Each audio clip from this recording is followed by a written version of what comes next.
Nala Shevet, may be seated.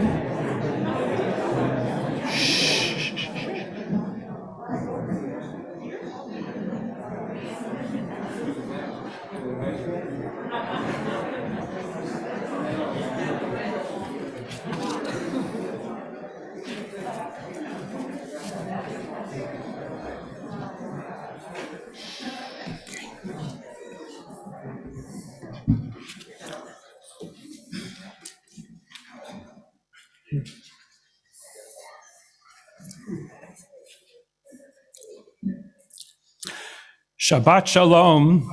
It is great to see all of you here this morning, and it is a special honor for me to have the chance to present a Devar Torah this morning, as Rabbi Goldstein has been responsible for introducing me to this most meaningful activity.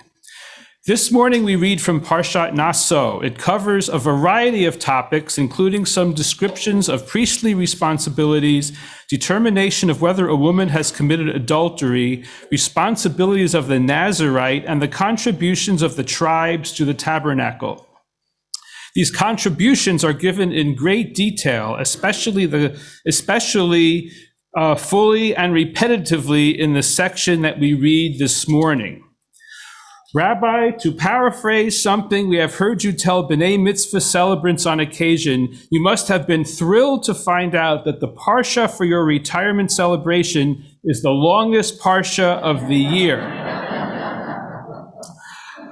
I would like to focus on a different section, the one about the Nazarite.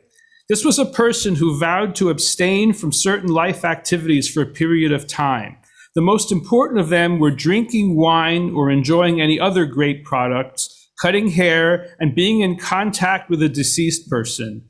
In a way, each of these abstentions increased the isolation of the Nazarite from the general society, as was pointed out by Ibn Ezra in 12th century Spain. One particularly famous Nazarite was the prophet Samuel, who made Saul the first king of Israel. The Nazirite vow was supposed to lead to a holier life with greater service to God. It could be taken by men and women. Its laws are explained in 9 chapters of the Babylonian Talmud.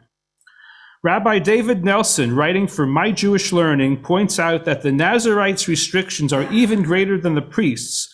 For example, priests are prohibited from drinking intoxicants while on duty in the sanctuary, but they are not prohibited from doing so at other times, nor are they forbidden to consume non-alcoholic grape products. The priests inherited their priesthood. They had no option, but the Nazarite is a model of sacred status with increased responsibility, entered into voluntarily by any man or woman willing to accept the terms of the challenge. Rabbi Goldstein, you also had a choice, and we are most grateful that you accepted the challenge of entering the rabbinate. There is enormous debate about whether becoming a Nazarite was a good thing or not. If I went into it deeply, this would become the longest Devar Torah of the year. Much of this debate was prompted by the fact that the Nazarite had to provide a sin offering when his or her term was completed. According to a commentary of Rabbeinu Bahya, there is no other instance when the Torah legislated a sin offering to be brought by a person unless he had first committed an error. On one hand, if being a Nazarite was so admirable, the sin offering could have been because of the sin of ending that status. On the other hand, some commentators thought becoming a Nazarite was actually sinful in the first place, since it involved withdrawing from the community and foregoing some of the experiences that we are encouraged to have as part of our lives. This ambiguous situation seems especially relevant this week as we contemplate this Shabbat of transition for Rabbi Goldstein. On one hand, we regret that the rabbi's time of official contributions to the religious and scholarly life of our congregation are concluding, and we will miss those very much. On the other hand, we must recognize that a rabbi gives up a lot in taking on a position of congregational leadership, such as time with family at home and chances to attend family or personal events when congregational needs take precedence, things that are not desirable to have given up. At the conclusion of the Nazir section of the Parsha, we find another passage that we've heard Rabbi Goldstein recite numerous times, the priestly blessing. Thus shall you bless the people of Israel. Say to them, Yevarechecha Adonai v'yishmerecha, Adonai bless you and protect you. Ya'er Adonai panav elecha v'chunecha, Adonai make his face shine upon thee and be gracious to thee. Yisa Adonai panav elecha v'yasem lecha shalom, lift up your countenance upon you and grant you peace. This is our chance to wish these and many more great things for you and your family for many years ahead. I myself look forward to more chances for Torah discussion in the years to come. Shabbat Shalom and Kol HaKavod.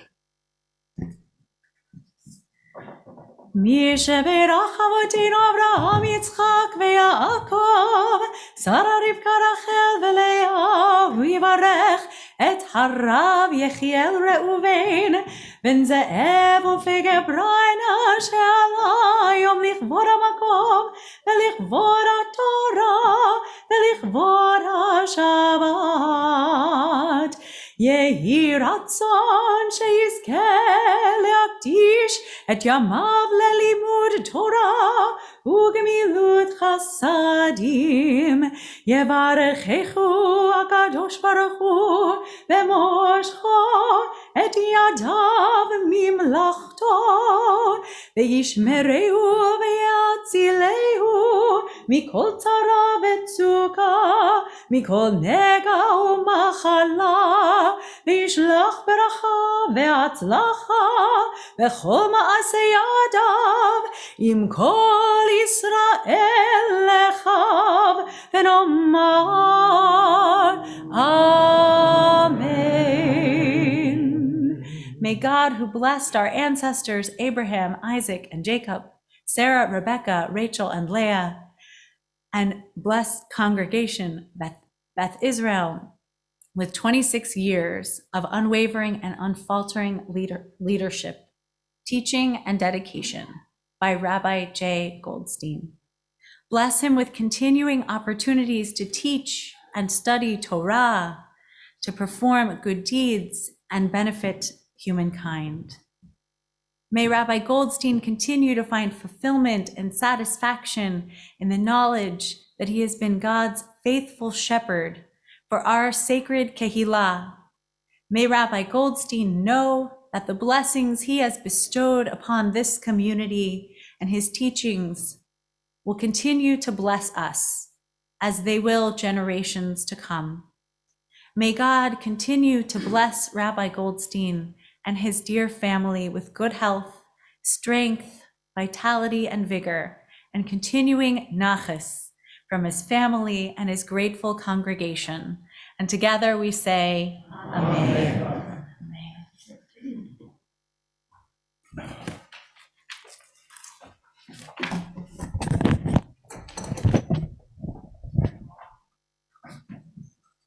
It's hard to believe that it's been over 26 years since we met in a hotel lounge at the USCJ conference in Washington, D.C. to discuss your becoming the rabbi of Beth Israel congregation. We spoke for several hours and left knowing that you were the spiritual leader we needed for our congregation, and looking back, we were right. We invited you and Cindy for an on-site interview which did not start off smoothly. I can still remember your father-in-law calling Phil at 5 a.m. to tell him the airport was fogged in and you were coming by train. This added to the tension we were already feeling because we were uncertain what you would think of the facility, the finished facility when you arrived. Congregation had just moved into this building and so much was still to be done. We had no permanent seating, and the only lighting in places were bulbs hanging from open ceilings. Services were still being held in the back 40 with plastic chairs and a portable lamp, not exactly conducive to creating an atmosphere for prayer and reflection. While some candidates saw only the skeleton of a building, you saw an energized congregation looking forward and wanting to be part of that future. As a guide to that future, you introduce new Sidurim, Machzorim, and Chumashim to provide us with a greater understanding of the meaning of prayer and how it affects our daily lives. Your sermons cover the parsha of the week and help us understand and reflect on our world today. Our N Shabbatot allow for learning and meditation.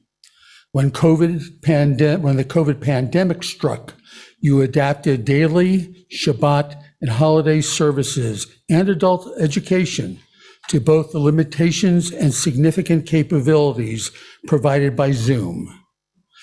Some adult education were a little controversial, such as modification or elimination of some traditions, Jewish values as they pertain to the Israeli and Palestinian conflict, and pro-choice with the associated text to study.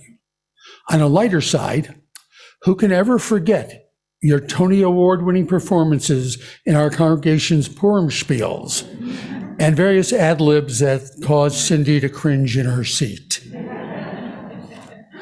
You have officiated at countless life cycle events and have shown a love for gematria. I therefore consulted Rabbi Google to find a way to incorporate your 26 years at Beth Israel, 38 years in the rabbinate, and 48 years on the pulpit into a meaningful word or phrase that adequately summarizes your dedication to all those you have helped over the decades.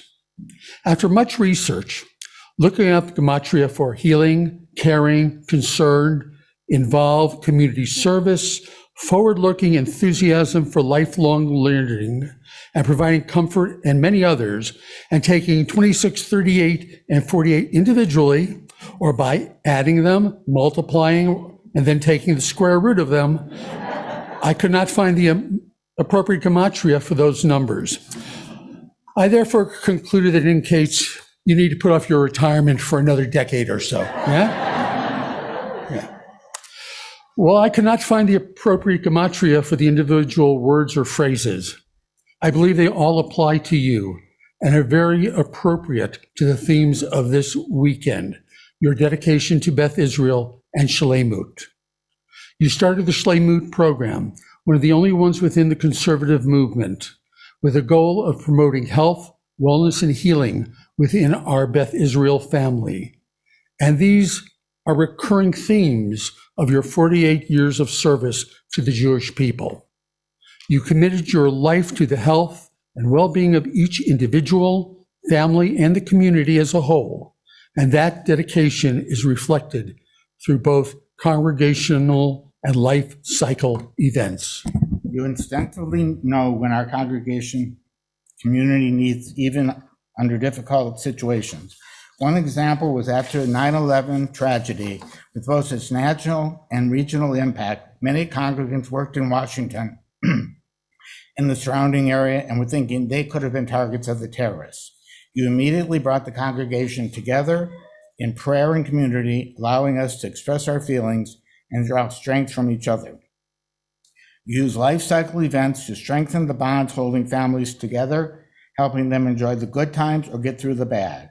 In both cases, you draw out the important and meaningful details of the person's life, involving the entire family in the process.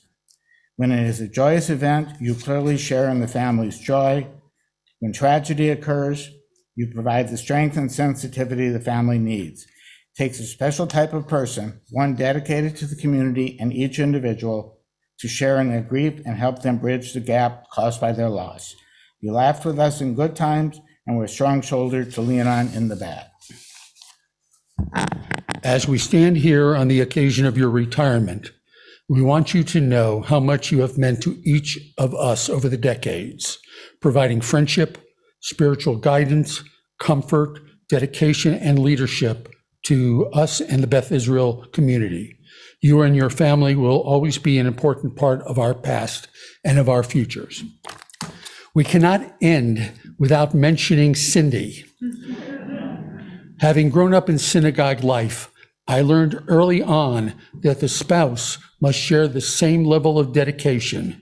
Otherwise, both their family and the congregation will suffer.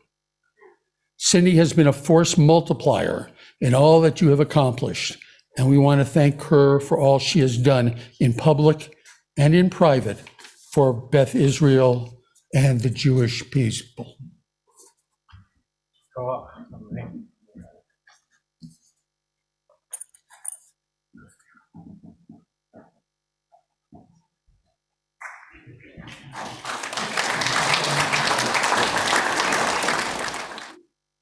Often, during Rabbi Goldstein's time with us, in introducing scriptural components of the service, he would refer to Chazal, the acronym for the rabbis, the Jewish sages of the Mishnah and Talmud eras, who were largely responsible for selecting the Haftarot to go with the Torah reading.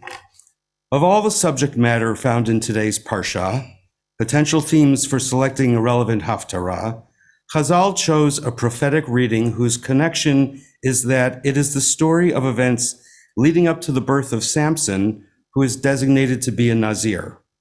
As Howard described in his introduction to the Parsha, the laws and customs of the Nazir are outlined in today's Torah portion. I must admit, I am not a fan of this Haftarah. Modern critics of our biblical liturgy would point out that here is yet another story of a heroic woman who is depicted as subservient, although she is in reality, behind the scenes, the heroine of the story. In fact, we never learn her name. She is referred to throughout the Haftarah as the wife of Manoah. The opening lines of the Haftarah states straight away that she and Manoah do not have any children because she is barren. In the Bible, it seems that childlessness is never caused by the husband. But because she is a righteous woman, an angel comes to her to give her the news that she will have a child. She shows courage and fortitude in that Manoah insists that he be personally informed by the angel of this life-changing news. The angel returns and informs Manoah and his wife that the child, who will be named Samson, will be a Nazir. It is also a somewhat uncomfortable story because, while it is beyond the scope of this Haftarah, we all know how this will eventually end for Samson. So here we are, a Haftarah and a few Pesukim of the Torah portion that put the concept of the Nazir front and center. So let's consider the Nazir in the context of our celebration. Since I retired last July, Rabbi Goldstein and I have had a number of conversations about what activities each of us might pursue in retirement. Now, we all know that Rabbi Goldstein can be, to use one of his favorite phrases, meshugal davar, about a few things. Could he possibly be meshugal davar enough to try religious fanaticism, to consider being a Nazir for a period of time? After all, while I was executive director, he did take a one-week vow of silence during one of his sabbaticals, and after completing the experience, talked about it on several occasions. At that time, considering the vow of silence seemed to me a little overboard and extreme in experience to take on while on sabbatical. But now that you are retiring and can block out the minimally required by the rabbis 30 days, how about trying this Nazir thing? Upon taking an oath to enter a period of more intense religiosity, you agreed to 3 prohibitions: not drinking wine, not cutting your hair, and not going near a dead person, meaning no trips to the cemetery for unveilings or funerals. A real change in routine, something to consider. The Talmud in Tractate Nazir, as Howard mentioned, actually compares the Nazir to the priesthood. In entering the Nazirhood, a person shuts him or herself away from the community, whereas a priest, or let's say a modern-day rabbi like Rabbi Goldstein, spends his or her days among his people, his community, if you will. Being in the rabbinate is not a profession where one can be reclusive, anonymous, introverted, or focused on the self. The Nazir lives in a world of self-denial, set apart, abstaining from the pleasures of life. That is just not Rabbi Goldstein. I am confident that he would not make a good Nazir, ever, even in retirement.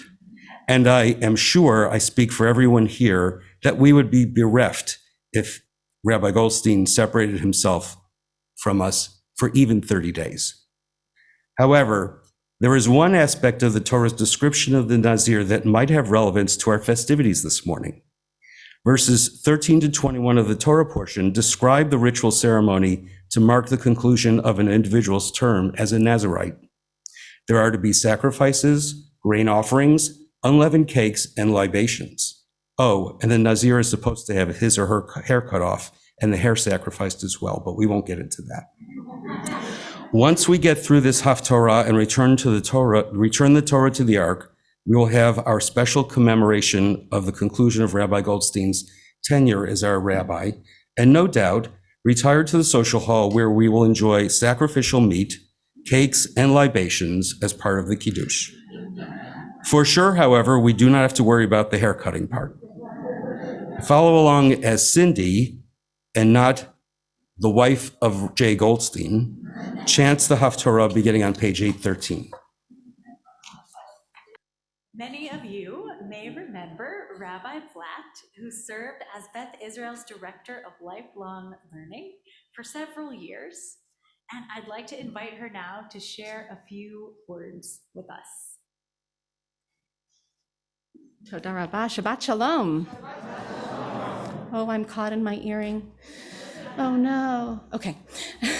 I wish that was a thing that didn't happen often, but I think I say that comment every Saturday. I want to say thank you to the planning committee and to Cantor Rolnick and to Becca for inviting me to speak this morning. Rabbi Goldstein, I'd like to just synchronize our watches really fast, make sure that we're in the same, because that was the exact thing that we did my very first Friday night here. He said to me, I think we need to synchronize our watches so that we know that we're starting on time, and I have never ever started anything on time. So I'm sure you're going to be upset with me for how long I go, but I'll try to keep it short. I'll just talk really fast, which I know you also love.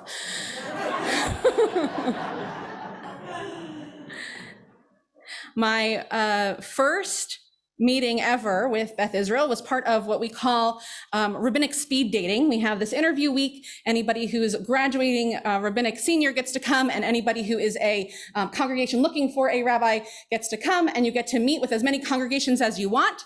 And you have a week full of these 1 hour speed dating type meetings. And my first meeting of the first day at like 8 o'clock, 9 o'clock in the morning was with Beth Israel. And I decided to show up early. Just wanted to get there, make sure I knew I wasn't getting lost at JTS, because even as a student there for 3 years, I still got lost all the time. And I sat there, I got there early, I'm looking over my notes, and Rabbi Goldstein walks up and says, "You're here early." And I said, "Yes, I am." He goes, "Great, let's chat." And we started this great conversation about, Facebook friends and who do you know. We had one Facebook friend in common, which I thought was a little odd because he seemed like someone who'd be connected with everyone. It turns out he is connected with everyone. He's just not really on Facebook. So we chatted about that. And as we got into the conversation, though it was a short one, because we only had an hour and we could talk for much longer than that, I learned so much about Beth Israel and how beautiful and energetic and vibrant of a community it is, and all the things that he has brought to the congregation, even in that short time. And I learned quickly I thought quickly of this teaching that has certainly framed our relationship as I got to know him. Yehoshua ben Parchia Omer, Aseh lecha Rav, uknei lecha chaver. Appoint yourself a teacher and acquire for yourself a friend. Over the 5 years that we worked together and the time since then, you have certainly been my teacher and incredibly so a friend. The day that I interviewed here, you were dealing with a particularly complicated pastoral event, and you explained it to me. You said, "This is how I'm responding. This is how I've responded in the past. This is what I'm doing to make sure that this family is getting what they need, and this is how I respond to them. And these are the resources that I use." And although it was my interview, I got to learn so much from you in that moment. You also said, "We're colleagues now, just relax." And I also had a friend in that moment as well. Since then, we've had many moments of this Rav-Chaver relationship. You walked me through hours and pages upon pages of services, making sure we knew what page we go to next and how to notate your siddur so that you know where to be in the various books that we were using and all the different notes and how to line those up, giving me opportunities to speak from this very pulpit, giving me opportunities to lead services, to have the experience of being not just the director of lifelong learning, but as a rabbi of a congregation as well. And I so appreciated all of that. You also walked me through my first high holidays. After I left Beth Israel, I called you and said, you know, I spent a lot of time not in the sanctuary. I was off leading kids programs and services and doing other things in the building. I didn't get to actually be in the service all the time. I don't know what page numbers we're supposed to do. And he walked me through for a very long time all the different things that we do here at Beth Israel and said, here are the different variations you can do, and walked me through that as well. And then the next year, when COVID hit, I called him and said, what do I do now?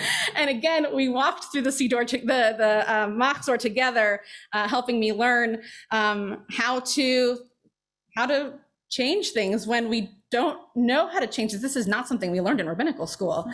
And that's why we have mentors. That's why we find a Rav for ourselves so that we can have someone who can help us in those moments. And you certainly did.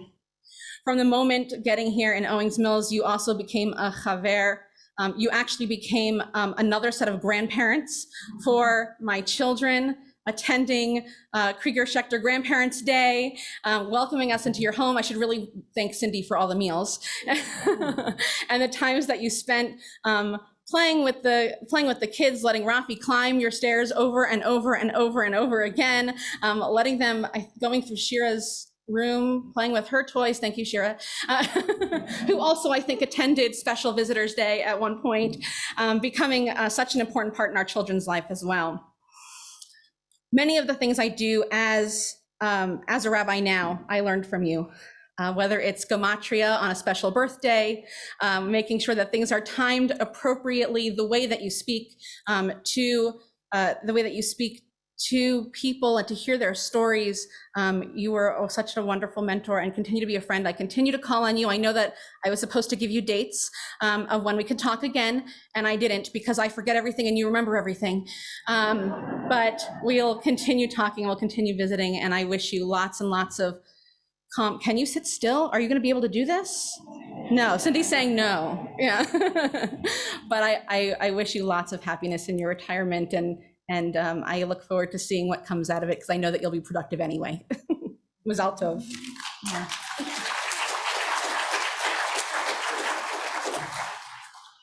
I'd now like to invite Tony Greenberg to share a few fun facts that you might know about the Goldsteins and you might not. You have to come up. Right.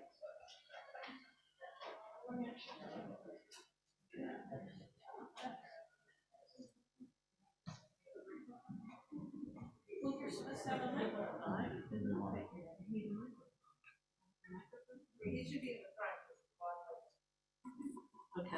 Well, I'll have to say it loud. Okay. Shabbat Shalom, everyone. I think I know most of you. I believe I was here to, Rabbi Blatz stole a little of it, but to be the comic relief. So we're going to try. And for those who don't know me, this has all been approved by Cindy Goldstein. So if you think that I'm irreverent or coloring out of the lines, please call her Monday morning, not Rabbi Goldstein and not me, okay? So we're going to do two things today. The first thing Rabbi Goldstein knows about, and he has promised to follow the rules, okay? And the rules are very, very easy. This is not a Talmud class. There's no color and commentary. What's the matter? Am I doing something wrong? Oh, okay. So this is something that somebody famous on TV uses. I don't know who the person is, it doesn't matter, but now I'm the famous person here and I'll use it. We're supposed to learn a little bit about Rabbi Goldstein, the things we don't know. So we're doing what's called the lightning round.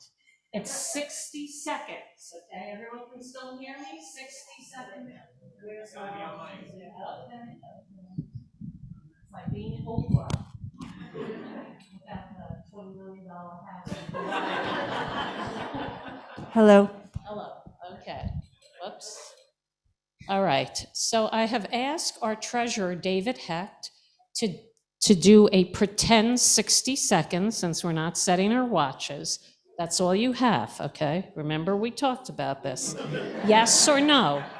No, yeah? You can add libs, so can I.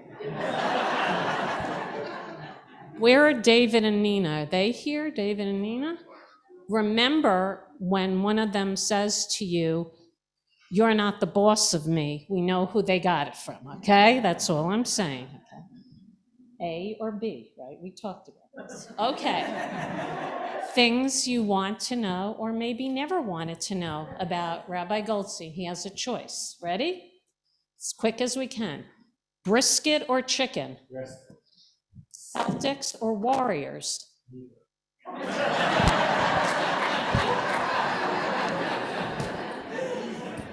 Do we need to go over the rules again? 60 seconds. Okay. We'll pick the Warriors just for the heck of it. Okay. Cuban or domestic? Cuban. Mayim Bialik, Ken Jennings. Ken Jennings. Lakis, Suf Ganiot. Latkes. Marvel, DC. Marvel. Aisle, window. Aisle. Okay. Esther, Vashti. Esther. Okay. The Wire, homicide life on the street. The Wire. Pulp, no pulp. Pulp. Okay. Jacob, Esau.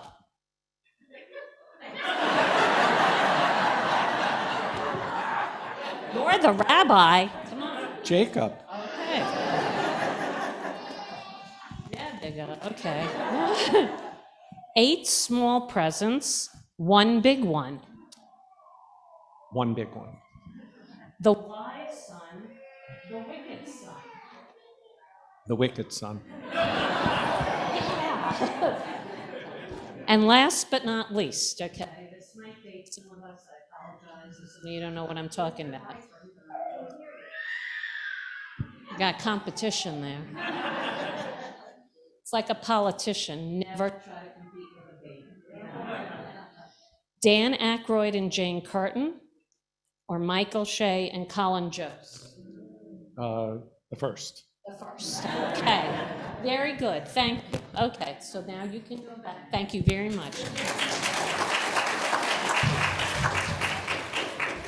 But now, what I was actually asked to do, that was just a little icebreaker, is, thank you, okay. We're going to have Rabbi Goldstein trivia, okay? And I have my 2 assistants, the lovely and talented Melissa Adler, who has this side of the sanctuary, and the equally wonderful and talented Alan Posner, who has that side. Now, I will mention that family members really ought not to be participating, because you will probably know many of these answers, okay? But I'm going to ask a question, no shouting out, raise your hand, and one of your team captains, so people on this side, which team are you on? Team Melissa. On this side, Team Alan, okay? Just raise your hand and they'll come over and pull out the answer, okay? Everyone understands? And in case of a tie, we have a tiebreaker, okay? And I actually do have all the correct answers, okay? So, you 2 are ready? Okay, all right, everyone's ready? Because there's a big prize coming your way after this, okay? I just made that up. We have all seen the words Rabbi J. R. Goldstein hundreds of times. What is Rabbi Goldstein's middle name? They're going to go. What is Rabbi Goldstein's middle name? Your family? Ross. Yay. Okay. Question number 2. With whom does Rabbi Goldstein play poker once a month?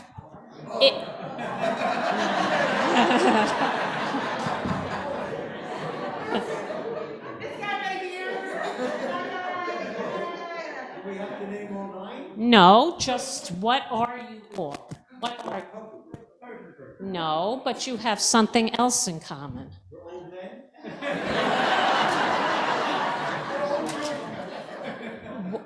I understood that you're all past presidents, okay? Okay. See, incorrect. Okay.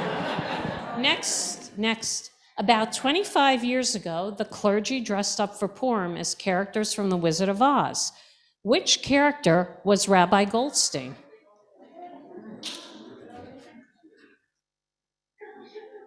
Someone? Incorrect. Right? Correct. Tin Man, correct. Yay.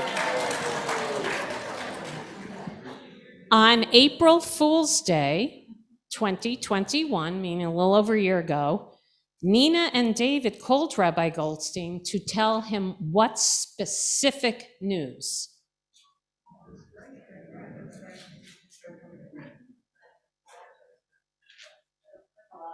Anybody? Well, she's your team captain, Melissa. They're pregnant with twins, correct.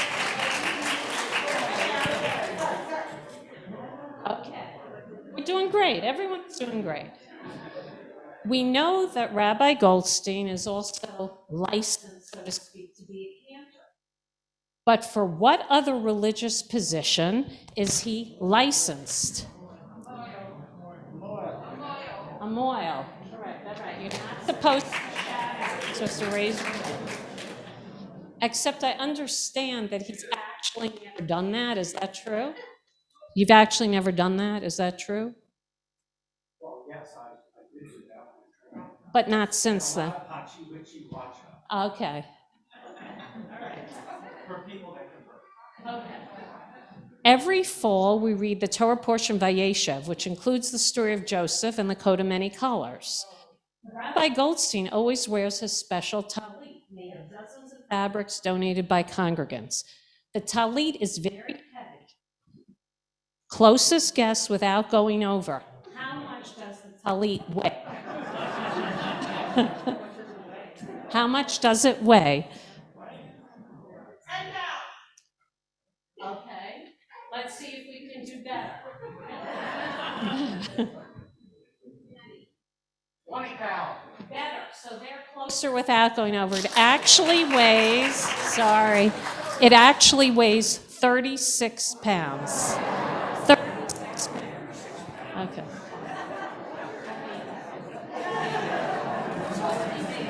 Okay. All right. Again, I remind the family you cannot participate in this. It's not to exclude you, just to keep things fair. How many brothers does Rabbi Goldstein have? 3, yes, okay. Most rabbis sit in their office to write a sermon, but Rabbi Goldstein walks around outside to do a sermon. Why does he walk around outside? Yay, yes, smoke a cigar. Okay. We all know that Rabbi Goldstein is a man of action, very punctual, takes decisive steps, and never wastes time. How long after meeting Cindy did he propose? 6 weeks, correct. What other profession did Rabbi Goldstein consider before becoming a rabbi? Social worker. Nope. Used car salesman. Close.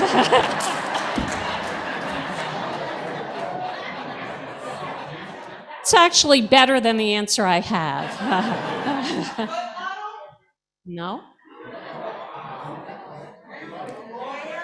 A lawyer, yes.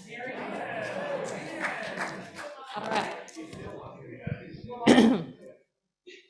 Okay, this is the last of the regular questions, and then we will have time. As you know, Rabbi Goldstein has led many congregational trips to Spain, Eastern Europe, Israel, and other places.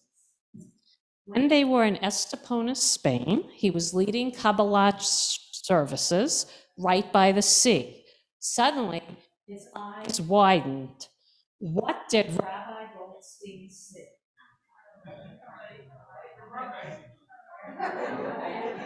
A naked man.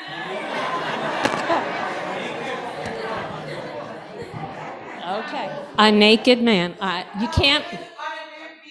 On a nude beach. It was a naked man. So, see, that's where the Moyle training came in handy. He knew it was a man and not a woman. Whatever. All right. So I think we have a tie now, right? We have a tie. If you don't understand the concept of that, then you haven't been to a T-ball game lately. Okay. So we're still going to be friends to this tiebreaker, right? No matter what. Okay. So clearly, there are many things we all will miss about Rabbi Goldstein. You know, we've worked together on a million projects at the synagogue, guests at each other's home. I respect everything he's done for me and my family. He is the expert on so many things. He has an enormous sense of humor. I mean, who would have someone bring up a life-size model of Justin Bieber up to the bima at their daughter's bat mitzvah? Rabbi Goldstein did that for my daughter, on and on and on. But you know what? There is one thing about Rabbi Goldstein I won't miss, okay? Okay. What won't I miss? Okay. No. The English Torah reading. Yes. Okay. You see? Thank you all very much for participating.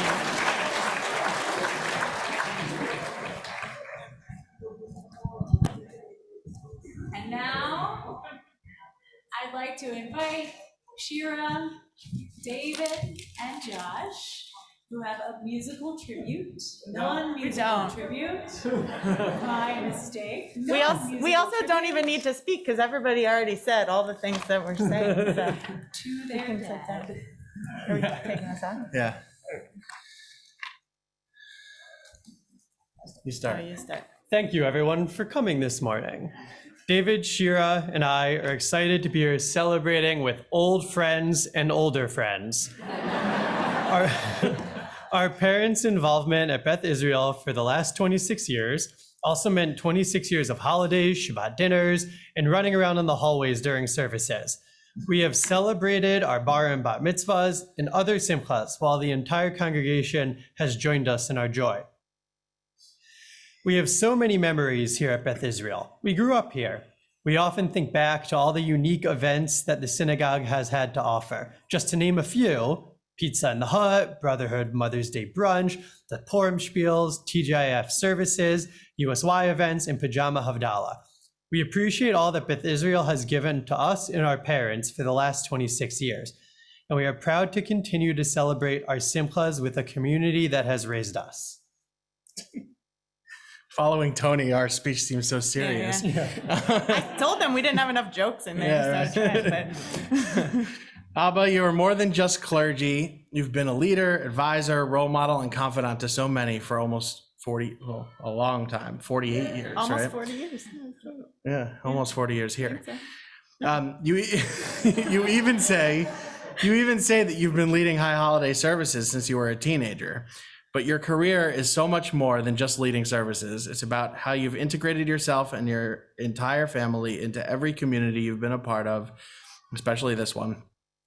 You got married at the synagogue that you served as your first pulpit in Nyack, and served as both the rabbi and the cantor at the congregation where we were all born in Meriden, Connecticut for 12 years. 26 years ago, you moved us here to Baltimore, where you created what we're all celebrating here today. As you like to say, you've married hundreds, You made countless hospital visits and phone calls, counseled so many in need, met with grieving families, and eulogized at many funerals, even on your days off every single week. We remember so well when you officiated at your first wedding of whose bar mitzvah you also officiated. Since then, there have been so many more, as well as baby namings turning into adults at bar and bat mitzvahs. Not many pulpit rabbis have that opportunity to experience so much joy. You've done so much for this synagogue in the past 26 years to be proud of, including heavy fundraising, leading trips to Israel and Eastern Europe, rolling out the Shlemut program for social work, and nursing that has helped so many in the community. You've mentored several young rabbis who now run their own congregations, albeit it not being in the Schwitz at rabbi camp, the way you say you got your best career advice from the older generation of rabbis. And of course, Josh's favorite contribution you've made, the 12 o'clock rule for Shabbat morning services, which we're not gonna hit today, unfortunately. Your Divrei Torah are infamous for tying in gematria, so we wanted to give you some right here. The gematria for 26, the number of years you've served this community, happens to be Yud He Vav He, Hebrew for God, which we found quite hilarious when Google told us that. We won't steal anyone else's gematria thunder, but we just wanted to point that out and let everyone, do with that as they may. Also, we can't talk about our dad without talking about his better half. No one at Beth Israel has ever thought of our mom as just a Rebinson. In fact, she's always hated that term. From chairing events like Rejuvenate Shabbat and many others, to being in charge of Beth Israel Cares and reaching out to those in the community who need it, to fostering a connection and building professional development throughout the entire Baltimore Jewish community, she really does it all. Raise your hand if you've ever had my mom drop off soup to your home. Yeah. It's a lot. It's a lot of people. Emma, hosting countless meals and never saying no to anyone. You always have a positive outlook no matter what. We only hope that we can emulate your selflessness and genuine nature. Wherever we go, people compliment us on how amazing you are and also how much I look and sound like you, which is something I'm proud of. Multiple people have said it to me between last night and this morning. But really, your greatest accomplishment is putting up with all of your husband's bad jokes and very, very, very long-winded stories.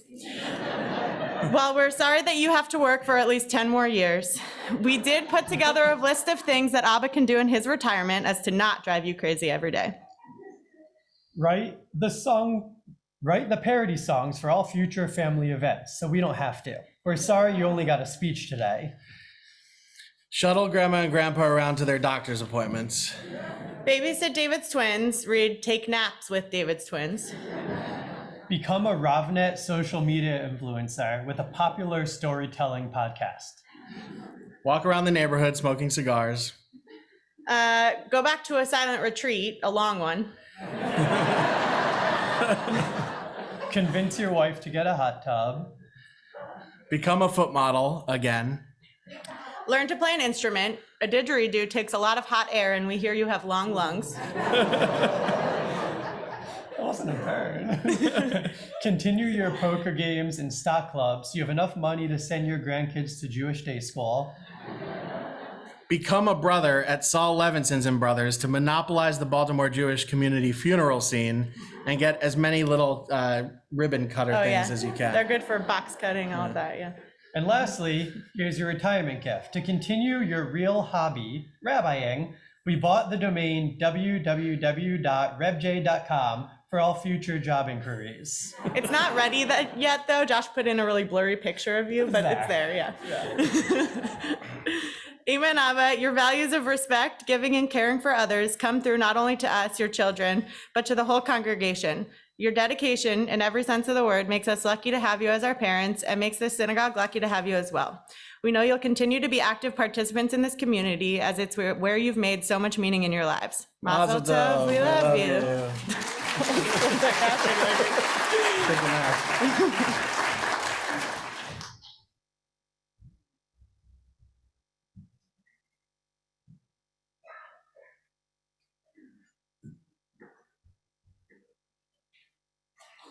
And now it really is a musical tribute. And it's your turn. So I'd like to invite all of you. You should have a piece of paper with 2 songs written by our very own Zelda Zabin. Yeah, shout out to Zelda. All about Rabbi Goldstein and how much we love and have loved and continue to love all that he does for our community.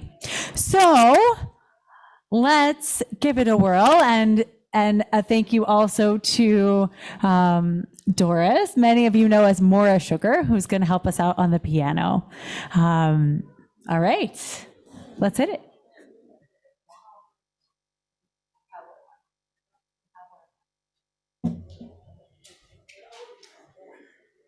Yeah, so we're going to start with Oh, the Rabbi and Beth Israel are good friends.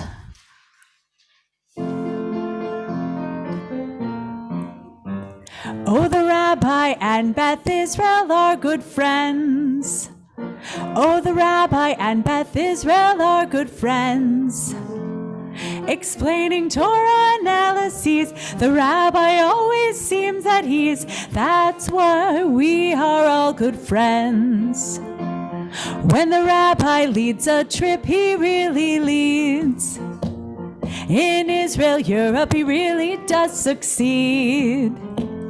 Beth Israel ladies like to shop. The gentlemen just don't say stop. That's the reason we are still good friends.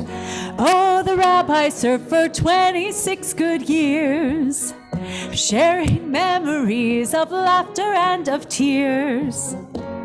The preschool knew him as a smarty, sharing many a pajama party. That's the reason we are all good friends. So, Rabbi, you've lived an honest model life.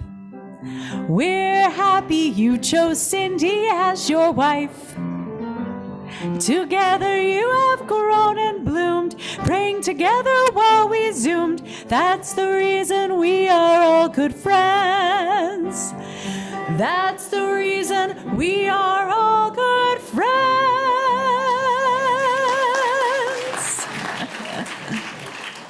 And now for that perfect match, Rabbi, oh Rabbi.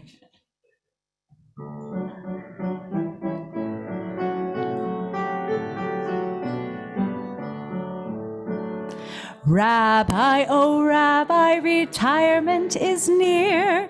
Your Devar Torahs are perfectly clear.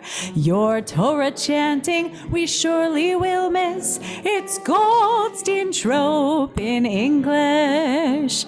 On Purim, your seed masquerading your heart and soul were of great appeal. Traffic lights stealing the Megillah. You've always encouraged the Purim spiel. Rabbi, oh Rabbi, our memories of you. Funny, respectful, that's nothing new. The kids at our schools, the folk at the J, love you in a special way. On Shabbos, you lead us in Kiddush and Motzi in your special way. Rafi won't steal your thunder when he pulls the cover away. It's Challah. Rabbi, oh Rabbi, you showed us the score. Now time for twins whom you surely adore. Don't change a thing, just keep up your swing. It's time to relax, we've all got the vax, and you were the perfect match. Yes, you were the perfect match.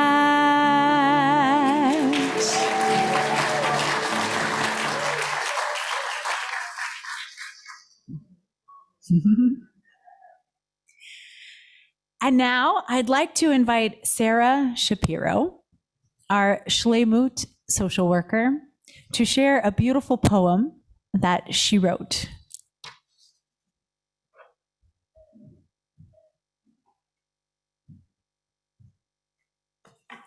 Thank you. We first met in your office in the spring of 2005 to see if Beth Israel Shleimut concept and I might jive. You were deeply committed to Shleimut, all could agree, as you discussed it in sermons and put up posters at the JCC. For 17 years, our team has addressed Shleimut's mission, helping congregants grieve, heal, and manage transition. While you and I have remained Shleimut's constants each year, we've welcomed an associate rabbi, 2 cantors, 3 nurses, 4 lawyers, and Re'im to our sphere. First with Hinenu and then with Google, we've tracked who needs our support, or a Google. From aging matters and wise aging to dementia and depression, we've educated congregants through health fairs and learning sessions. You've been great to work for year out and year in. For both staff and congregants, it's been a win-win. Always supportive as we strive to meet congregant need, I'm grateful you also prescribe boundaries all must heed. And so, as you set out to relax, grandparent, and smoke a cigar, I hope you'll take pride in having been a Shleimut star. Though I'll miss your institutional memory, wisdom, and guidance for sure, I wish you and Cindy happy, fulfilling years ahead, and so much more.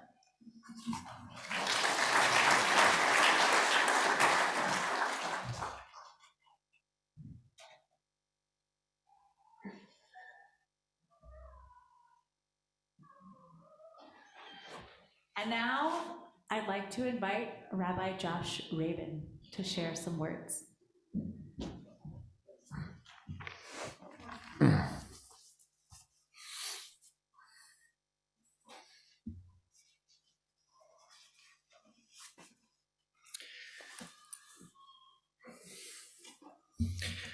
I suspect that one of the hardest things about being a congregational rabbi is a question that many colleagues probably ask themselves once or twice in a private moment.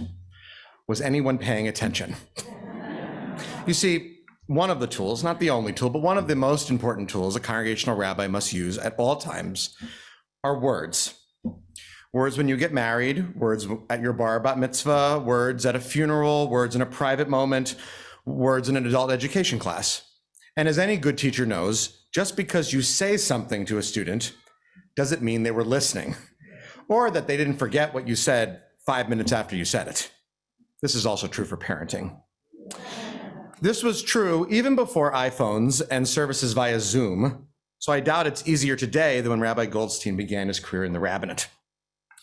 Yet perhaps because I am one of several clergy to grow up at Beth Israel during Rabbi Goldstein's tenure, or perhaps because, like him, I possess a prodigious memory, I felt I would speak about Rabbi Goldstein's impact on my own life as a rabbi through the lens of what he spoke about at each of my significant Jewish life events. I figured it was a good way of letting you know I was always paying attention. Teaching number 1. Why are storks not kosher? Probably none of you were guessing that that was the first one, but trust me, I'll get there. I became a bar mitzvah at Beth Israel in 1997, shortly after Rabbi Goldstein began his tenure as our rabbi.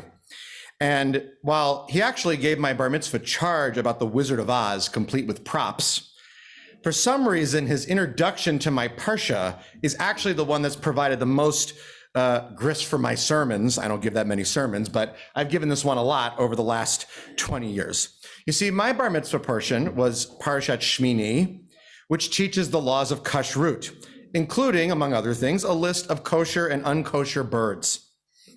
And one of the unkosher birds listed in the Torah is the stork, which is referred to in the Torah as the chasidah, which literally means the kind one, as in the same root of the word chesed.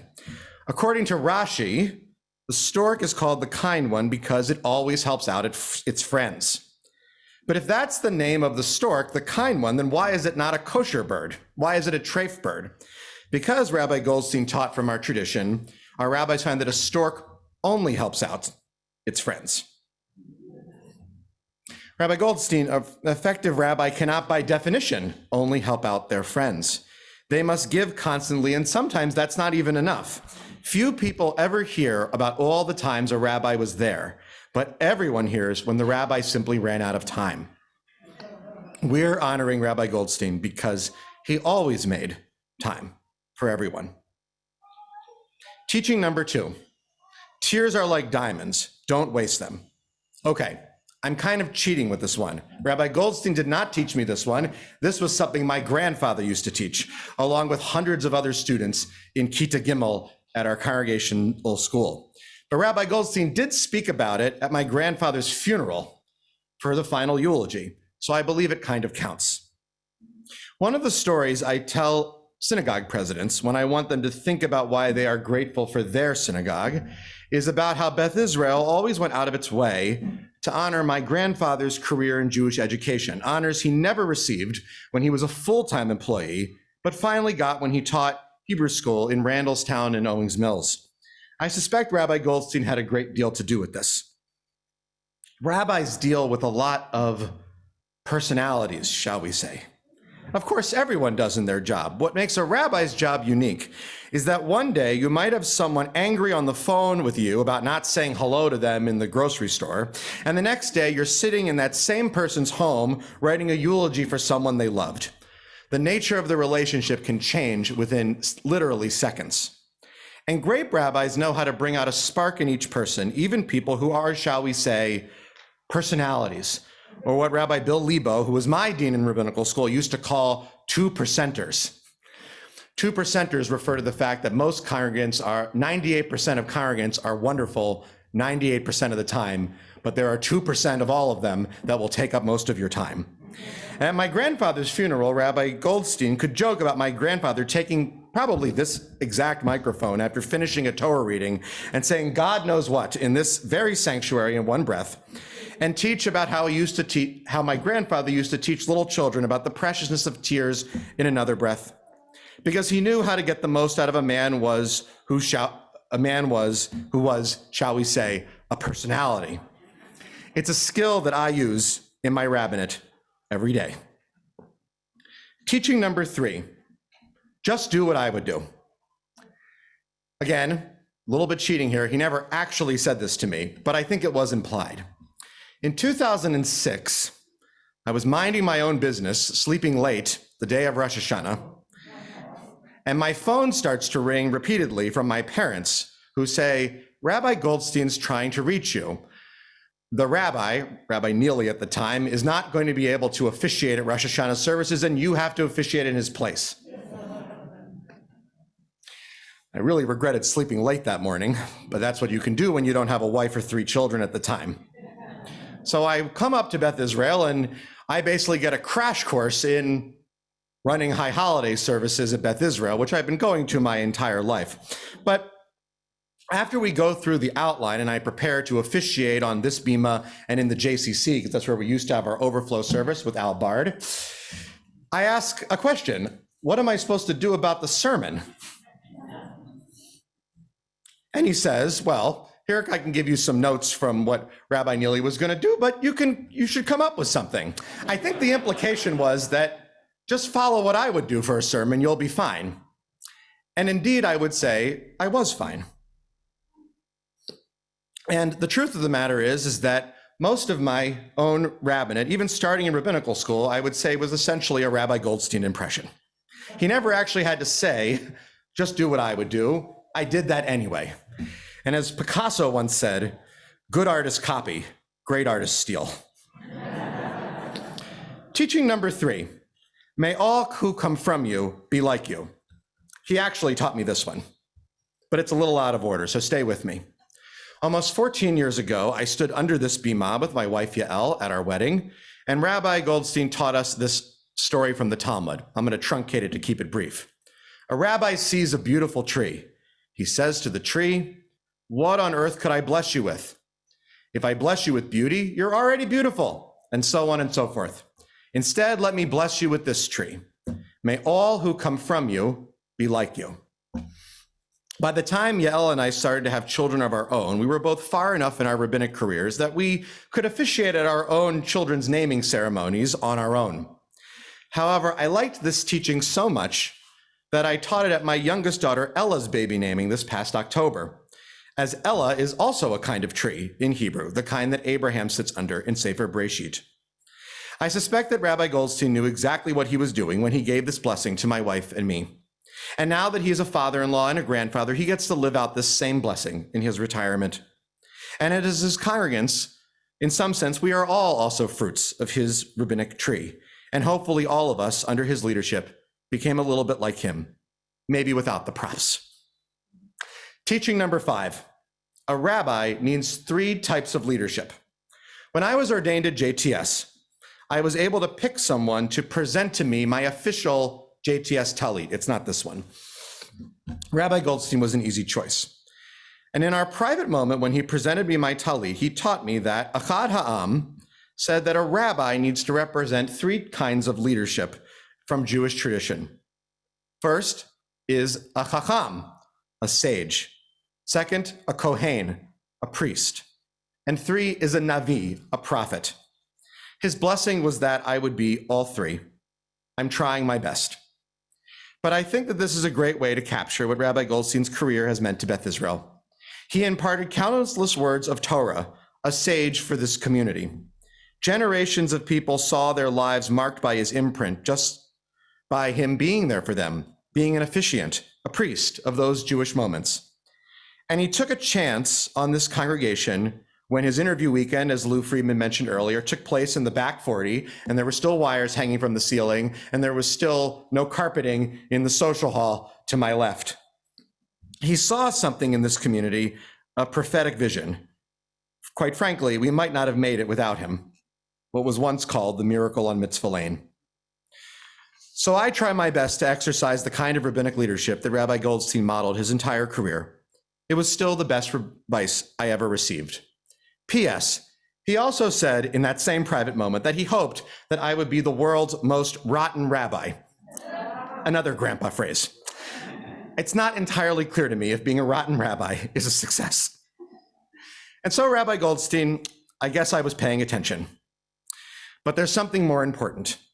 The late Rabbi Jack Bloom wrote that rabbis are what he calls symbolic exemplars, living, breathing symbols of Judaism. This is the source of their power, as well as what makes the job so challenging. Every symbolic moment in my Jewish life was framed through Rabbi Goldstein's Torah, and I know I am not the only one. Thanks for being the world's most rotten rabbi.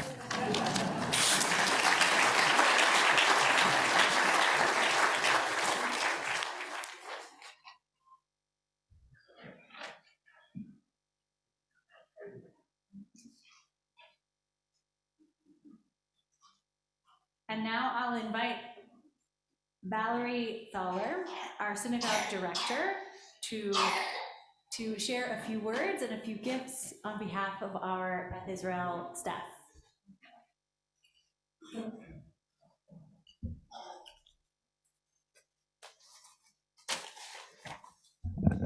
I never forget to move the microphone up. It's just a life skill at this point. Okay. Mazel tov on reaching this milestone. Your contributions to Beth Israel extend well beyond the people in this room. You have touched so many people's lives at moments of profound importance. The many people here today, by far the largest crowd in my almost 3 years that I've been here, reflect that.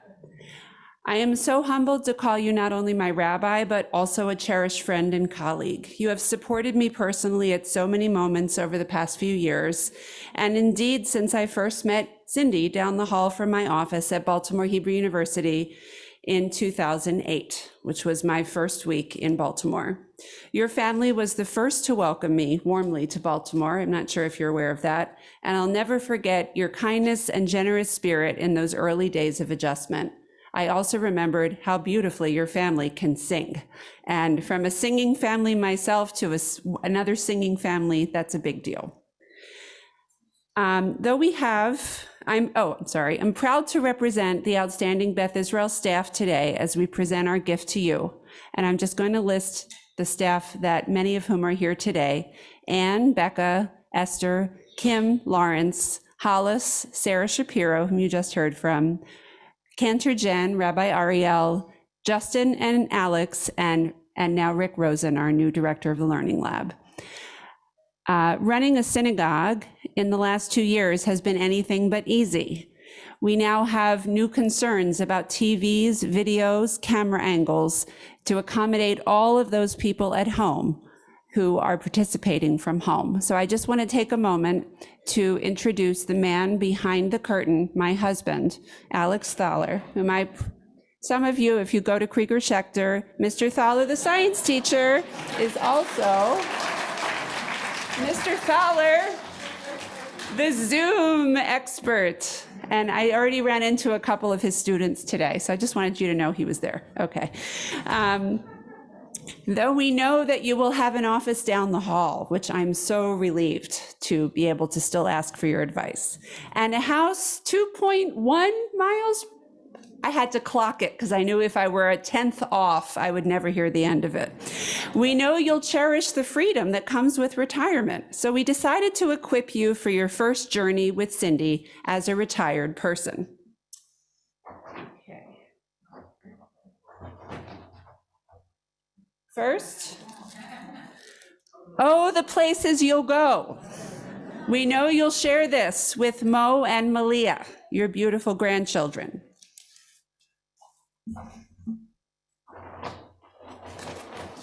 Second, an excellent hiking backpack from REI, the best camping and outdoor equipment store, with a store in Timonium should you decide you already have a backpack and you'd like to exchange it for something else. And finally, extendable walking sticks for you and Cindy to be fully equipped on your journeys together. And they have, yeah, anyway. They're good ones. I asked some experts. All right. So in the words of Dr. Seuss, be your name Buxbaum or Bixby or Bray, Mordecai, Ali, Van Allen, O'Shea, or Cindy or Jay. You're off to great places. Your mountain is waiting, so get on your way.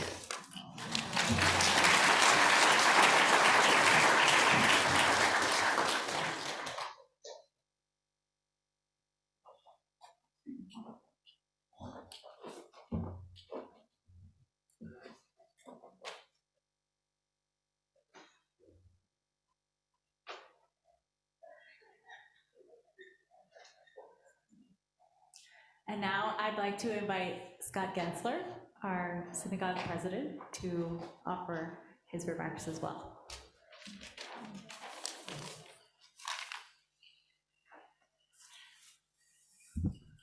I'm definitely not as tall as Valor, so. Rabbi Goldstein, I was thinking back over my Beth Israel journey, and I never actually realized this, but I think we came to Baltimore around the same time. Even though many people advise me, you can't go to Baltimore because there's no way outsiders can break in. And so I thank you for taking that risk on behalf of the congregation and coming to our congregation. And it is clear, based on all you've accomplished, that you were able to break in and be one of us and be one of the community. I also had the opportunity over the last year or so to sort of look at this rabbi search process. And you think about it, and it becomes clear how complex the job of a rabbi is. And, you know, USCJ has this worksheet they have the congregations fill out. We've asked many of you to fill it out on, you know, all the skills of a rabbi. And, you know, when you're not really thinking about it, you know, you take a lot of that for granted.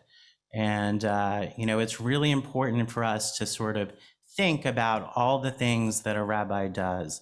So I was thinking about the things that Rabbi Goldstein did for my family, even before we were a family and I came to Baltimore. Diane was here. And my first introduction to Rabbi Goldstein was through this program called Project Chuppah that he did. And he guided Diane and I on our journey before we got married. And then we stood here under that chuppah, and he officiated our wedding. And then he was there to officiate Ruth's baby naming.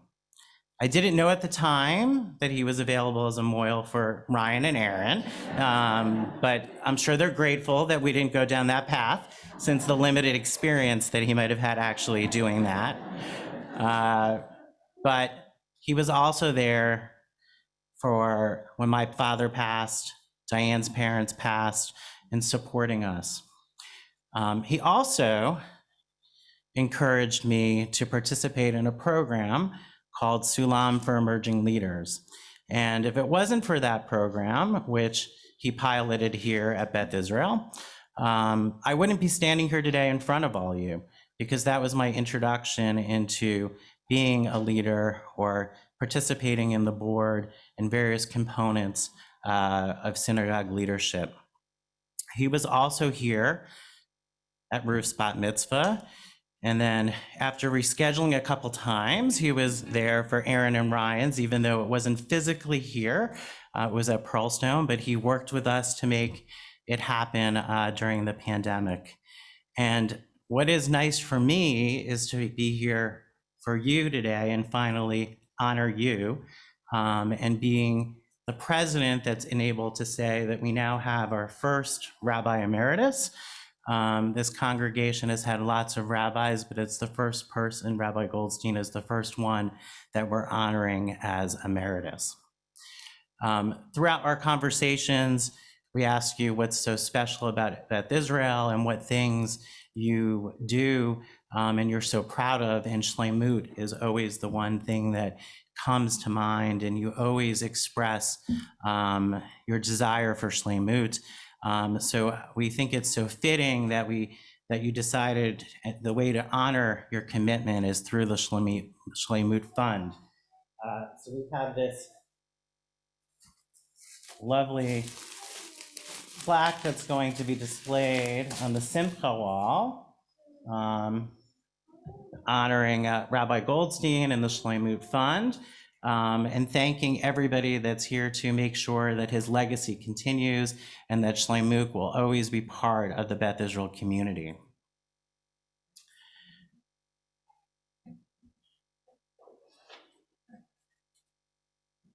We also have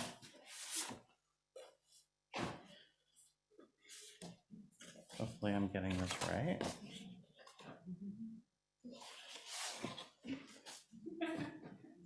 There's two in there.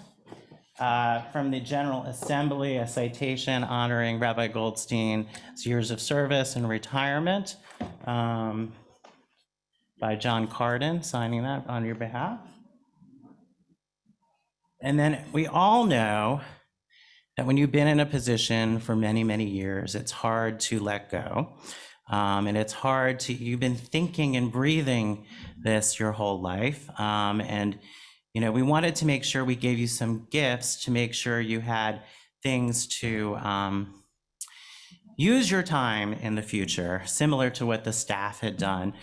The first gift is kind of an interesting gift because, you know, we had hoped that it would arrive in person for today, but I think there was something that was going on that said it's Shabbat, and you're not supposed to give money on Shabbat.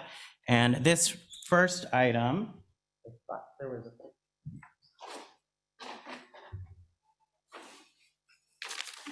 are poker chips that are custom made, that are Zadie poker chips with the twins pictures on it, but you know, they will come, but you know, Shabbat, we can't do that, give money on Shabbat. Yes. The second item is, you know, we heard in the trivia portion today that he likes brisket and he likes to grill and work on the grill. So we have some items to help you continue that passion. And there is a Chef Zadie apron and a lovely hat, which I'm sure you'll be honored to use as you're working on the grill. And then the last item for your desire to go to theater and go to the BSO and various things is we have opera glasses so you can see well. So we appreciate all you've done, and thank you for your commitment to the congregation. And we are so happy that you're staying with the community. Most congregations are not that lucky to have that. So thank you so much.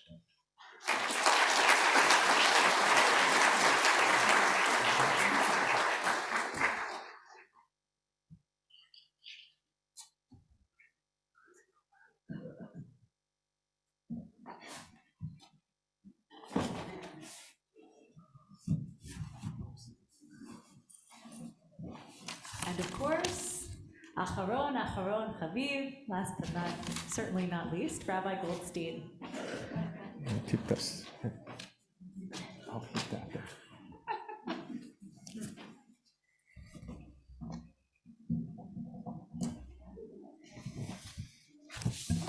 We definitely don't have the 12 o'clock rule today.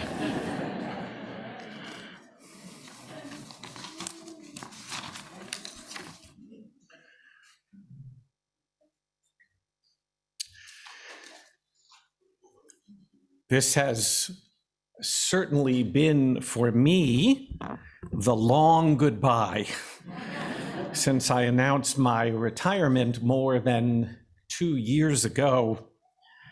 This time has given me numerous opportunities, as many of you know from my sermons on Rosh Hashanah and Yom Kippur, to many Shabbatot, to reflect upon life lessons learned over the past 4 decades from those teachers, colleagues, family, and friends, and so many of you who have inspired, invigorated, and enabled my rabbinate.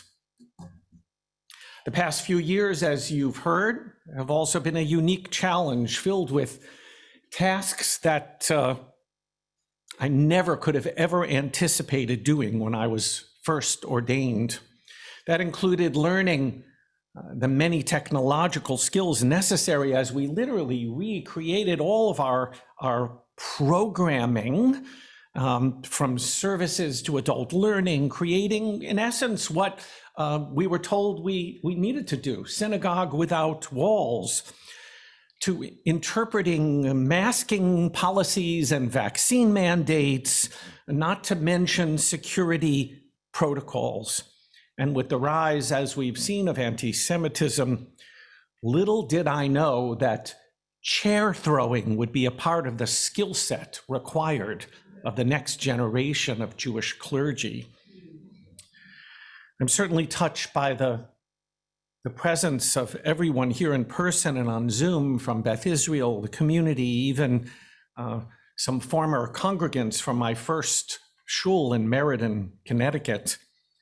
I take into my heart all of the beautiful tributes this morning: Howard and David, Phil and Lou, Sarah, Rabbi Rachel, Rabbi Rabin, Scott, Valerie, of course, our Tony and our children, and everybody else that I might have missed. That was a surprise, with also so many honors during the Torah service representing our family life, as well as important connections to my service over the years. In 1984, at the age of 26, at my installation at the newly ordained rabbi at Temple B'nai Abraham, a young woman handed me a small gift. It was a magnet for our refrigerator, which read, "Rabbis never grow old, they just grow gray around the temple." Of course, now all I have to do is today is walk down our school hallways and look at the pictures of 26 years of Hebrew school and Ma'alot graduations to see the graying part. The author of that magnet, Sloan, mercifully let out the word bald. I need to grow back my hair in order to fit this. Oh, it's Velcro, so it'll actually fit. There are really few rabbis in today's rabbinate that have served their entire career in just 2 congregations. For me this morning, this is a time to fulfill a very important midah, that of hakarat hatov, of acknowledging gratitude. So sit back, because I have a lot to be thankful for. I'm especially grateful for all the hard work done by the retirement committee for this weekend. Sue Rabin, Melissa Adler, Candy Balin, Paula Friedman, Rita Rosen, Sarah Weil, and all who went above and beyond to ensure that this would be a meaningful moment in our lives and that of Beth Israel. And to Amy Bober-Shennerman, who worked on creating the new Shleimut Fund in my name, as you know and have heard, a passion for me these past 17 years. Thanks to your generosity, we know that it will continue to bring critical and meaningful services to our congregations. Our professional and support staff, including Valerie and Becca and the cantor, who have been working overtime along with everybody in the office to make this day very special, as they do week in and week out. A very special todah goes to Anne, who's been our clergy administrator for more than 20 years. Next to me, she knows more about the details of members of Beth Israel than almost anybody else. There are too many times to enumerate that I've counted on her, and she always came through with professionalism and care. My rabbinate has truly been invigorated by working with so many consummate professionals, from the cantors, including Cantor Eisenberg, who served alongside me, to all of our educators, including Rabbi Blatt and family who came from Tampa, Rabbi Platt, to David Rothenberg, who was executive director and my professional partner for so many years, everyone in the offices and directors of preschool and religious school. I take the time to remember today Rachel Glazer, from whom I learned so much, and Karen Glassman and Mayor Zimmerman, Zichronam Livracha, all of whom I relied on each day for many years.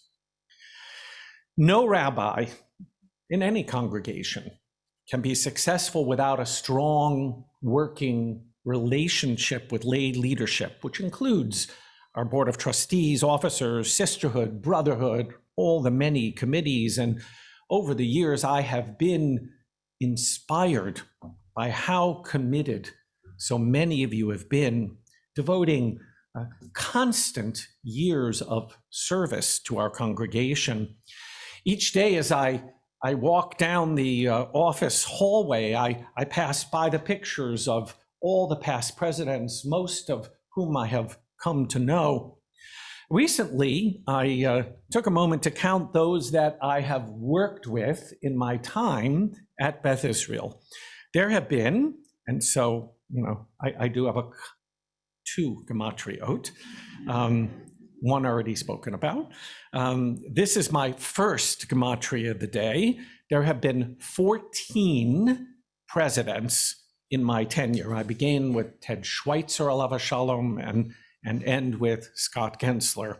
And in between, many dedicated and passionate leaders, many of which have become good friends. 14 in simple Hebrew is Yud Dalet, which spells Yad, hand. Yad b'yad, professional and lay, only way for a synagogue to flourish. Of course, I hear in my mind that those of you that know me and that are also into numbers, I hear you telling me that if you reverse Yad in Hebrew, you get die, which means enough, right?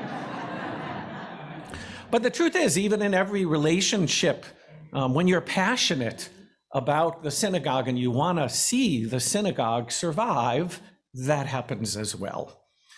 One of the special blessings for a rabbi, as was mentioned, that stays for 26 years in the congregation, is the opportunity to be a part of multi-generational life events, as Scott and others have described, to celebrate with a family at their Simchat Bat, helping them choose a name, 13 years later, watching them grow and flourish and singing Siman Tov once again at their Bat Mitzvah, or finding the right personal words to inspire a Bar Mitzvah. Josh, very few people, I don't think, remember all those different encounters.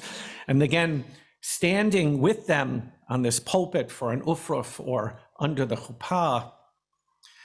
For 26 years, we have been a part of one another's lives. I've been present for major moments, small ones as well in your lives, and you've been there for us in some of the most important moments in our lives. You mourned with me when I lost my parents, and I've stood with you at the cemetery in times of grief. So many have sent us good wishes upon the birth of our first grandchildren, and maybe you can feel these heartening stories inscribed on my face, just as I could see them on yours if you were all not wearing masks. Today, I especially feel the presence of my parents, Beverly and Bill, my grandparents, Esther and David. That's why the choice of Esther was an easy one over Vashti. Without their examples in my life, the many subtle ways in which they influenced my thinking and behavior, all those positive, enduring Jewish and life memories, I wouldn't be shalem, whole, peaceful in outlook or demeanor. Special welcome to my brother and sister-in-law, Scott and Elise, as well as niece Alana, who came in from Chicago and Cincinnati, respectively. Over the years they've been here enough to truly feel a part of the congregation. We feel especially blessed that Cindy's parents, who moved here a little more than 6 years ago from Connecticut to Baltimore to be closer to us, are here to celebrate. For 38 years, we are indebted to them for their wisdom, their guidance, and as you've heard explicitly, especially for accepting with joy our engagement 6 weeks after we met in New York.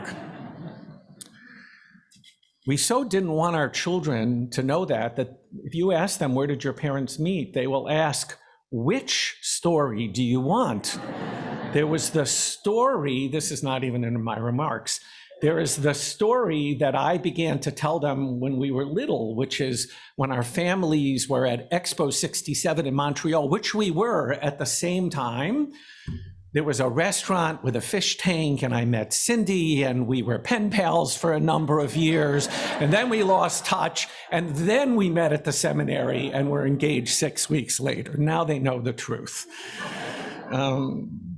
What a blessing it has been for us to raise David, Josh, and Shira here as they express part and parcel of congregational life. And we also welcome their partners, that was the approved term, Nina, Becky, and Daniel. Many PKs, as they're called, preachers' kids. Often I've heard over the years in rabbinic conferences feel like they are in a fishbowl existence, their every move noticed and often criticized by the congregation. Not here, where they have always felt the love and support from so many of you. David, Josh, and Shira, you've constantly been my loyal fans and gentle critics. Yeah, most of the time, the gentle part. You are good and kind, and you make us proud each and every day. Thank you, David and Nina, for giving us the gift of grandparenthood with Mo and Malia. Now I'll have a bit more time for babysitting, and I only hope that we can be role models to them as our parents and grandparents were to us. And perhaps I'll look forward to the day when we feel what so many other grandparents have told me over the years, that grandparents and grandchildren get along so well because they have a common enemy, see?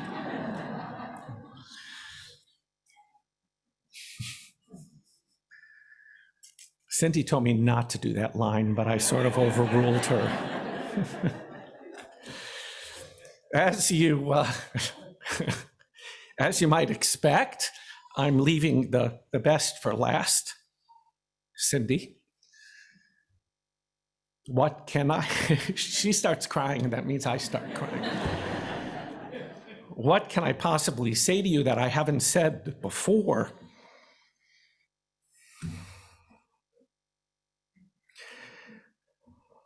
I'm very good usually at this. You're my rock and my love and my inspiration and my heart. Your beautiful smile, your kindness, your compassion, and your wisdom are beyond compare and have helped make me the person and the rabbi I became. Hundreds and hundreds, as Tony asked people to raise their hands, of the families that you've made dinner for who are not feeling well. Thousands have graced our home because of your desire, b'sevat panim, to fulfill the mitzvah of hachnasat orchim. I remember hearing many years ago a rabbi's wife who lamented her husband's retirement. She said, "I'm not so sure about this. Now we'll get far less salary and twice the husband." Now, Cindy, putting the salary aside, you're surely getting twice the husband, so mazel tov, I'm all yours. But it may not be that bad, because since I'm retiring at age 64, our accountant now says you have to work until you're 80. Okay. Over the past 2.5 years, so many of you have become used to seeing me at home in my studio, including behind me the visual of the beautiful mosaic designed by Randy Bergenthal, one that so many of you participated in creating 6 years ago, incorporating the quote from Isaiah, which has truly been one of the guiding principles of my rabbinate. Shalom, shalom, la rachok v'la karov, shalom, shalom, peace, welcoming, wholeness, la rachok, to those from afar, individuals who may not yet be invested in Jewish knowledge or identity, or those who are new to our community. V'la karov, you can't see it, but it's in front on the Torah table. V'la karov, to those who are near, who have made a growing commitment to invest in Jewish life. Shalom, it is a rabbi's mission, along with the leadership, to make a synagogue welcoming. Shalom, a place of spiritual peace, of shleimut and wholeness. La rachok, even to those who may be removed or alienated from their Jewishness. As we look to our future, we must continue to do all that we can at Beth Israel to involve and entice, to gently cajole and lovingly bring along step by step those who may feel distant from our warm, meaning-laden and accessible tradition.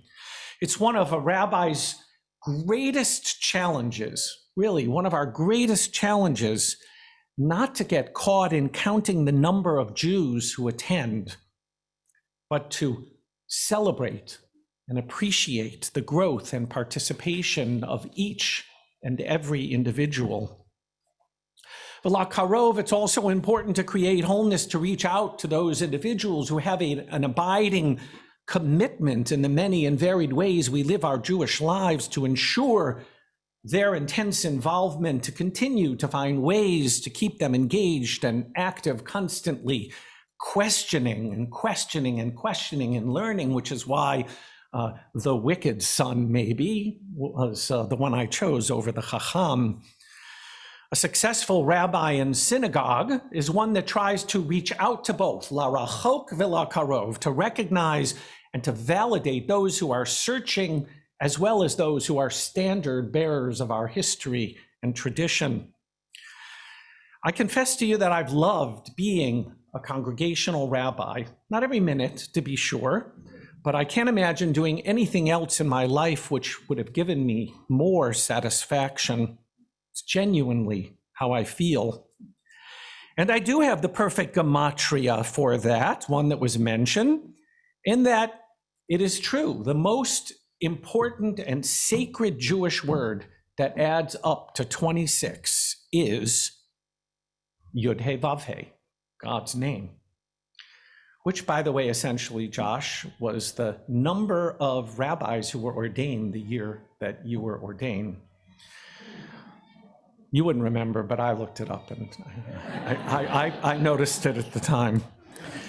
What a gift from God it has been to be a rabbi, teaching Torah, taking care of Jews, representing our people, our covenant with God and the world. How lucky I am to have done something with my professional life, which I so enjoyed. When it comes to my chosen profession, the love and respect I feel from the community that I serve is beyond measure. Every rabbi should be so lucky. The sad reality is not every rabbi is. So do your rabbi and the Jewish people a favor by making your rabbi your friend. As was mentioned, the theme of my installation 26 years ago was the passage from Pirkei Avot, Aseh lecha rav uknei lecha chaver. Make for yourself a rabbi, acquire yourself a friend. As we begin to chart our future forward with new clergy, I urge you, reach out to them, support them in their efforts, judge them generously, buy them a coffee or a scotch. Make sure that the Avdei Hashem ve'am Yisrael, the servants of God and the Jewish people, know they're respected for who they are and the cause they share. They are, after all, the pipeline, the lifeline to our future. I've come to work every day for all these years, blessed to serve my community, blessed to make you think, blessed to ask you to stretch beyond what you think you're capable of doing Jewishly, blessed to be invited into your lives at your best and worst moments, always energized, inspired, and motivated by those pieces of the sacred that we bring into our lives and those around us. When it comes to assessing Abraham's mission of leadership, the Torah tells us Avraham barech bakol, that Abraham was blessed bakol, with everything. That's how I feel after 26 years in so many and varied ways. Barech bakol, blessed in having the friendship, leadership, and support of our synagogue and community. I look forward to many more years as Rabbi Emeritus to continue to be a part of our Kehila Kedosha, one that we created together along with those we remember today who came before us, our own Beth Israel community and family. Todah.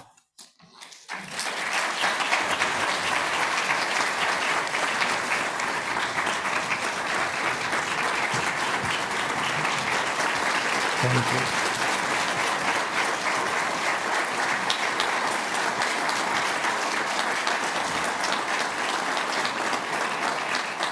Thank you. We're skipping Musaf service, by the way, so for those of you that were anxious. I said I would do the Lion King thing. Me too? Yeah, sure. Double Lion King.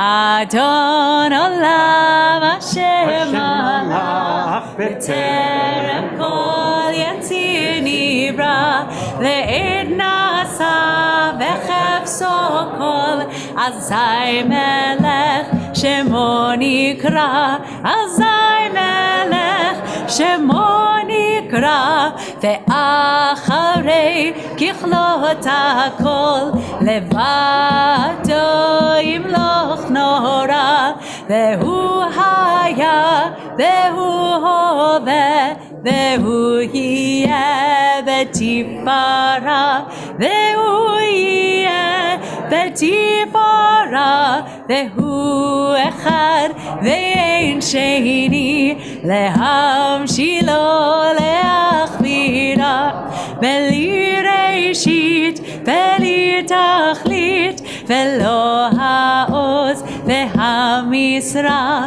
ולא העוז והמשרה, והוא אלי וחי גואלי, וצור חבלי בצרה, והוא ניסי ומנוס לי, מנת כוסי ביום אקרא, מנת כוסי ביום אקרא, בידו אפקיד רוחי, בעת ישן בעירה, ואם רוחי גביעתי, אדוני לי ולא יירא, אדוני לי ולא יירא.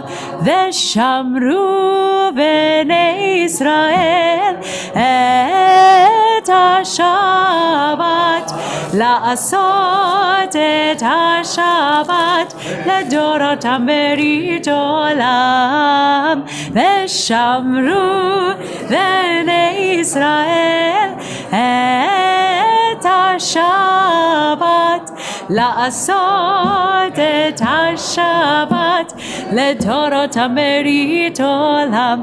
ביני ובין בני ישראל אותי לעולם, אותי לעולם, אותי לעולם. ושמרו בני ישראל את השבת, לעשות את השבת לדורותם ברית עולם.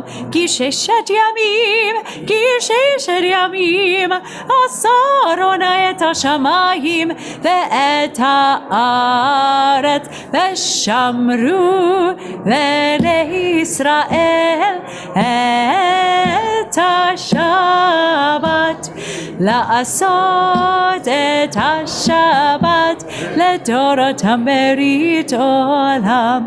וביום השביעי שבת וינפש, שבת וינפש, שבת וינפש. ושמרו בני ישראל את השבת, לעשות את השבת לדורותם ברית. על כן ברך אדוני יום השבת ויקדשהו זברית. ברוך אתה אדוני אלוהינו מלך העולם, בורא פרי הגפן. Before the motzi, for so many years, as Rabbi Blatt mentioned, I would hold Rafi here in my arms in doing the Kiddush and Hamotzi, and he would always take off the top before we do it. So go ahead, do that for us. There we go. Now we get to hold it. פותח את ידך ומשביע לכל חי רצון, ברוך אתה אדוני אלוהינו מלך העולם, המוציא לחם הארץ. Amen. Shabbat shalom. You can take some. I can't cut, but we're supposed to go out.